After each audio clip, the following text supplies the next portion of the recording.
bekal nikah. Al-awalu bin niyati, segala sesuatu itu tergantung niatnya. Menikah itu ibadah, kita menuntut atau bekal pernikahan ini juga sebagai bentuk ibadah kita sama Allah. Alhamdulillahirrabbilalamin, ar-rahmanirrahim. Ya Allah, mudahkan setiap ilmu, setiap apa yang kita tonton. Kira-kira kapan kita harus buka hati?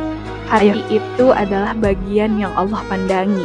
Kenapa coba? Karena di situ Allah letakkan sesuatu yang sangat besar, yaitu apa? Iman. Hati ini jangan sampai kita isi dengan hal-hal receh. Yang pertama, Ca mau bahas dulu tentang perasaan cinta. Kedua, ada perasaan takjub, ada hawa nafsu. 3 perasaan tadi itu bisa jadi bahan pertimbangan ketika kita mau melangkah ke pernikahan. Dalam artian tadi kita mau buka hati sama orang, kita mau melangkah. Nah, kita identifikasi nih, ini perasaan ini cinta, apa cuma sekedar takjub, apa justru hawa nafsu gitu.